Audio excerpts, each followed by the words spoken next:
There he is. Hello, Fitz. How you doing, Kyle? I'm just living the dream. And I'm excited to welcome everybody to episode 5 of the Race to Revenue. I'm joined today by my friend, Dan FitzSimons. I call him Fitz because we're that close. He's a CRO at Pure Storage and just an absolute sales pro, has been doing it his entire life, and is going to give us some incredible thoughts around aligning enterprise teams to win complex deals. It's something that's incredibly important in normal times and is going to be even more important in 2023 as sales cycles elongate, more stakeholders get involved. You have to start to sell to probably different personas that maybe you haven't before. So without further ado, welcome, Fitz. Tell us a little bit about yourself, a little bit about Pure. Yeah, cheers, Kyle. First about Pure, if anybody doesn't know, we're a storage and data management company, disruptor in the industry, and an organization that supports critical applications infrastructure for leading companies around the world. Public company approaching $3 billion in revenue, who's been well known in the analyst community as a top leader and a disruptor, and also one who's well known for delivering some of the world's leading customer experience. So I've been here for about 7.5 years, and we try and stay humble and try and earn our way through it. $3 billion in revenue. You've been there for 7.5 years. Are you at liberty to say what the revenue was when you started? Yeah, a couple $100 million. So it's been a journey of a few hundred people to several thousand at the company level. Man, that there aren't enough congratulations in the world to properly say it. So that's incredible. So given the economic headwinds I alluded to at the open, any adjustments that you have made on your team? How are you directing your team to think or act differently?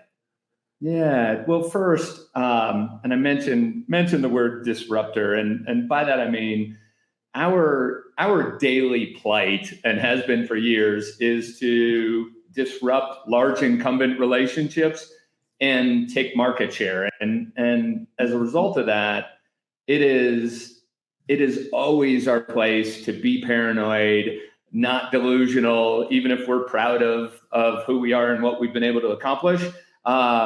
It's challenging out there to take share, and especially to take share from kind of large, multi-year, and in some cases, decade plus relationships. And as such, it requires, that paranoia requires a level of diligence and kind of process inspection on a good day. And, what you referenced in terms of macroeconomic times is absolutely just reinforcing how important it is for us, and I think for anybody, to stick to the fundamentals, to stick to diligence, inspection, fundamentals of sales process, looking at data and trending, so that you're just all over what could possibly happen, even if everyone's enthusiastic about kind of the potential. I love that. Being proud of your product, but also humble and understanding where the shortcomings may be, but doing all the scenario planning to know where you're strong and where you're weak, so you're not surprised by anything that may happen. And I'm curious if you can tell us about an example of this kind of healthy paranoia. And the reason I ask is because I've seen a lot of go-to-market leaders get kind of debilitated by paranoia, where they just get in their own heads about all the different things that could go wrong or the competitive pressure they may be facing. And then they end up not taking any action at all. And that's obviously not the way to go. So how do you find the right balance and make sure that the paranoia is healthy, productive, and ultimately drives revenue? Yeah, I mean, by our nature, we're passionate and bullish, if not optimistic. And so you do have to blend it. And I think the way I would define it is we want to be truth seekers. And therefore, we embrace bad news. And no sales teams ever want to deliver bad news. No sales execs, sales reps, SEs ever want to, necessarily proactively share the dark side of what could be wrong or what could happen. Sure. And culturally, we strive to embrace that And then we really try hard to have data and automation of insights to help bring that kind of current state, if you will, to bear. So it's not just conversations and inspection on forecast calls and deal reviews. Of course, we do that in spades, but we want to have a tremendous, and you know this because we talked about it, we're kind of data crazy around here. I've got dashboards coming out of my ears, and our leadership team lives in it. And because we want to have a view of the truth, we want to have a view of reality, and then test that against, what are the actions that we need to take, and how do we need to surround opportunities, and especially as you referenced, large, complex, be it enterprise or what I would call, kind of high TAM opportunities. It isn't necessarily enterprise. It could be large commercial accounts. It could be large public sector accounts, large healthcare accounts, but large complex opportunities. Again, I'm sure anybody on this webinar would agree, requires more diligence and more thoughtfulness around qualification, which leads to, what's your sales methodology, and how do you bring a framework to kind of prosecuting opportunities, and not just, intuitions and guts and all the rest, be it, decision making, be it, compelling events, be it economic value, be it technical value, be it business value. I mean, these are the things that a framework and a consistent approach are things that we've always strived to do. And again, you got to work hard at it. Doesn't happen automatically. And I do think it intensifies when things get tighter. And I'll be the first one to admit, we all are seeing it and feeling it, and all of my peers as we all compare notes, whether it's deal elongation, whether it's incremental review cycles, decisions that used to sit at a VP level might be, sitting at a CFO or a CEO level today. And, how do we navigate that? How do we best understand it? And then how do we invoke whatever types of communications we can have to kind of actively prosecute, making sure that it's well understood, how we move through, again, qualification criteria. I love that, Dan. And what I really like about the way that you approach things is you find this right balance between governing the processes that you talked about, the standardization, ensuring that the best practices are being adhered to, and making sure that as you're running this global organization of, you said thousands of sellers, is that right? That everybody is doing something and doing the thing, in the same way, or at least, with the same framework. But what I really like is that within that framework, you expect autonomy. You expect collaboration among the salespeople and all the supporting cast members. So talk to us a little bit about that balance of collaboration and governance, because a lot of people, I think, would see them as two separate things. But the way that you just explained it, there's kind of this yin and yang, sort of, self or virtuous cycle that the two create. Yeah, I mean, I think part of it stems from what I talked about, embracing the truth, embracing clarity, but you've got to have a framework for insight and data that everyone lives in. And when I say everyone, clearly you have sellers, you have SEs, you have what we call district managers, first line leaders, to first line SE leaders, to regional leaders, to VPs, to on the AE and the SE side, to also our entire partner organization and how they complement, as we are a partner first and partner centric business model. So you've got multiple groups, and then including our executive team and our product teams, who are all kind of have visibility to what we're working on. And I'll say it because you know it already. I mean, Clari is a key instrument that has enabled us to create this transparency of what we're working on, what stages they're in, and therefore our goal is to surround the opportunities, be it with product or technical leadership or partnering and go-to-market insights, or the qualification criteria and the frameworks that we're trying to derive through our sales leadership team, or how do we invoke, exec level conversations to senior level execs in our customer or prospect base. So this idea that a transparent framework of what we're working on, every opportunity across segments, across geos around the world, and in what stage they're in and what gaps they have, enables us to kind of triage and attack collaboratively. It's not easy, interesting, I would say, because again, you need to coach and drive that.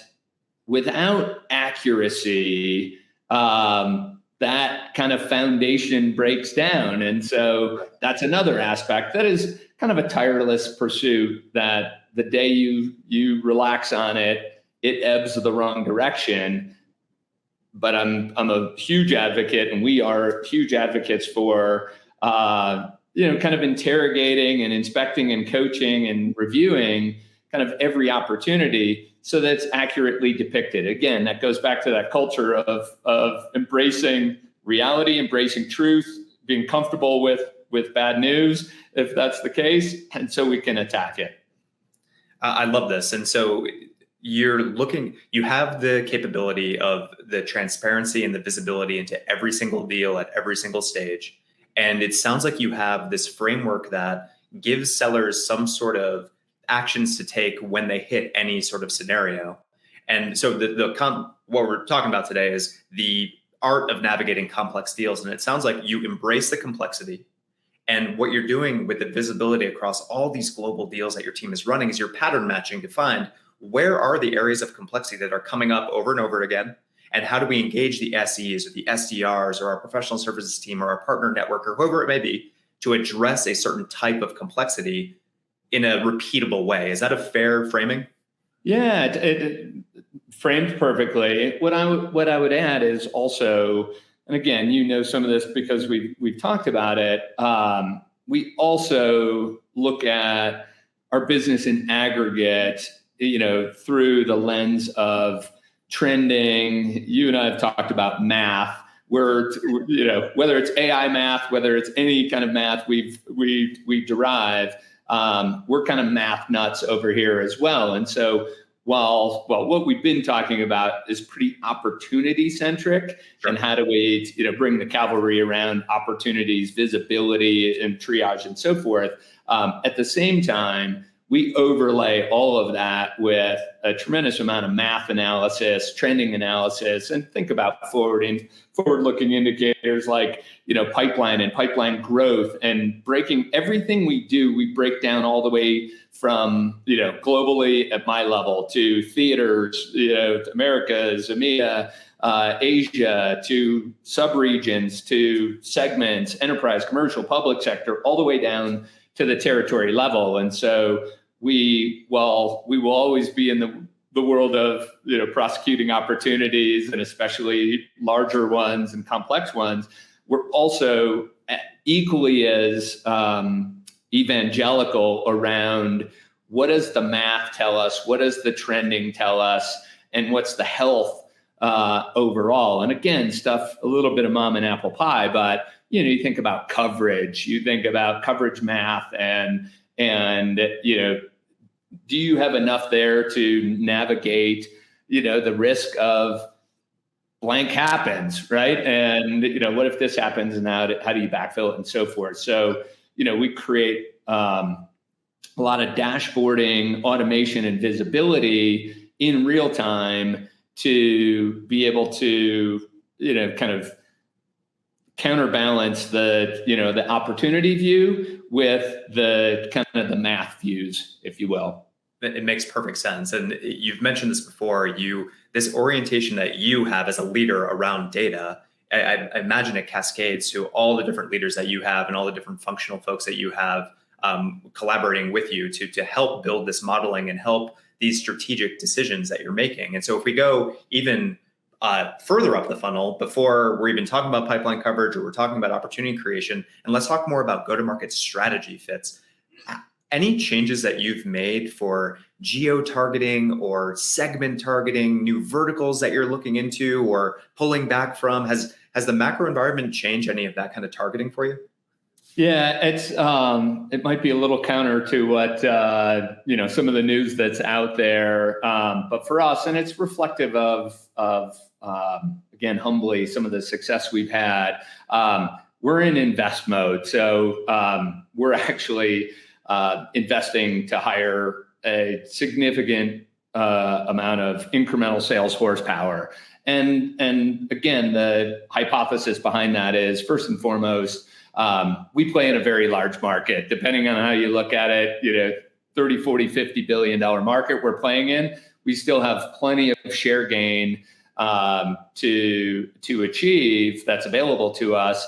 And again, some of this is mathematical. Sure. We analyze what we call at bats, but think about the number of opportunities you compete for on a quarterly basis. And we have this for years, by theater, by region, by segment, and so forth. And then you add that in a formula to win rates and price. And again, different organizations look at price differently. We do it one way. But if you think about a formula that says at bats times win rates times price, and we look at the trending at the global level, theater level, region, segment, and so forth, our belief is that more horsepower will yield more at bats, and we believe we can hold win rates and hopefully hold price. I mean, that's an ongoing plight, and therefore our real goal is to drive more opportunities. And so we're investing and hiring a significant growth in the sales organization to get in more fights. So not everybody's doing that. It's not without risk, given macro and so forth, but again, our kind of history and trajectory of taking share and kind of outgrowing the market has given us the confidence to do so. And then to your point about verticals, geos, I mean, we're around the world today. Over the past several years, we have segmented all the way down through the sales organization, really across three segments: enterprise, commercial, and public sector, and corporate being the lower mid-market segment. And we have sales teams in each theater by segment. And so we're very intentional and specific to try and drive focus and intention to where the largest opportunities, again, what we call high TAM, exist in the market across all those segments. Verticals, it wouldn't surprise anybody. Financial services, telcos being some of the biggest, IT spenders in our industry. Healthcare and life sciences is also a significant vertical. And so that combined with public sector, which is both the state and local and education spaces, as well as federal governments, both domestically and internationally, we verticalized in those areas, all of those as well. Man. Super impressive. I mean, you talk about the complexity of just running any large deal and then multiply that complexity across all those different verticals that you mentioned. It's mind blowing. I'm curious to hear, one of the top deals or the top TAM deals, as you called them, that your team just ran. What stands out to you about the reps' behavior, your sellers? What are the best sellers doing differently in this environment that some of the mid-tier or lower tier sellers aren't doing? Yeah, and I mean, obviously, I would love to think we're some of the best sellers. Whether we are or not, again, staying humble on that. What I think, and you alluded to it early. What matters most in any kind of disruptive time, but certainly in a time of tighter macroeconomic phenomena, is that diligence across business value, technical value. Understanding decision process, understanding compelling event. Again, this is probably mom and apple pie for a lot of people, but in our experience, we have to be super diligent in this area. And we operate in a very technical space. Sure. In critical applications infrastructure, in the data center, people running, their most important companies running their most important apps. that have to be high availability, high performance. So it's very technical. The trap is you end up getting very technical and into technical differentiation. If you have a gap in and around financial business model and business value, there's risk. And so making sure we're playing the business value and the technical value as equally and aggressively. And then again, mom and apple pie, understanding decision cycles and who are ultimately economic buyers and influencers. And again, we're in a very competitive space, like probably most good technology industries. And therefore, that level of differentiation across those dimensions, on the economic value, on the technical value, as well as customer experience and life cycle, which is something that we're quite passionate around. And then the last piece I would add, and again, this applies to us, may not apply to everybody else, but at the kind of environmental level, and I don't mean the globe's environment, but the footprint of technology, and that we are, a combination of software and hardware. There's a significant kind of environmental energy, opportunity that is becoming more and more important with companies who have significant ESG initiatives. Yep. And how do you align to that? Man, it's so funny, Fitz. Like when I ask this question to leaders about what are the things that sellers should do or do differently, the answer is always about the basics. And it's not because the basics are not easy. They're basic for a reason, because they work. It's this foundational things that you mentioned: understanding the buying group, doing full discovery, understanding business value, building the good business case, like all these things that are, not sales 101, but that every seller knows. The best sellers just do better. I would emphasize it doesn't mean it's easy, and it doesn't mean people who don't do that as consistently are lazy either. It's this is spade work to take it to the details and take it to the diligence, and I don't our team is far from perfect for sure, but we care about it, we talk about it, and we try and operate as consistently as possible, and to have that either fundamentals or framework to fall back on. So it's not all art and unique. Everyone would tell you every opportunity is unique, but again, you can apply a framework to every opportunity pretty consistently. You have this beautiful combination of this art of the collaboration and the feedback loops that you've mentioned to understand where the complexity is, and then pattern match and solve that, sustaining going forward. But then you also have this scientific way of governing the process, standardizing things, ensuring that people are doing the right things at the right time. So I love the way that you're thinking about the soft side of sales and then the scientific part of sales, which often gets overlooked. We have time for one more question for you, Fitz, which is, what is your role? You're CRO of a global company, thousands of sellers. What is your role individually in helping navigate complex deals with your sellers?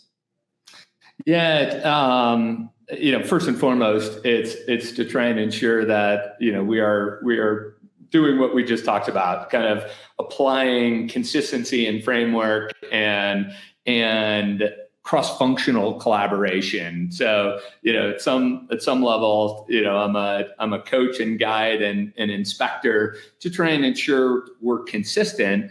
And then probably like anyone who grew up in sales, I love and try and prioritize as much, customer, prospect, and, partner facing activity as I possibly can. It's also where you learn the most about what's happening in the market, what's happening with your competition. And so while it's not as much as I would probably like, given some of the other tasks that land upon me, that's, to me, that's if sales leaders aren't in, whether it's in the field, on the horn, however your coverage model, is currently, sales leaders need to be in market in customer partner facing activities to be there to coach, to guide, to inspect, to learn. And so that's a huge part of our culture. And we want to keep that going for sure.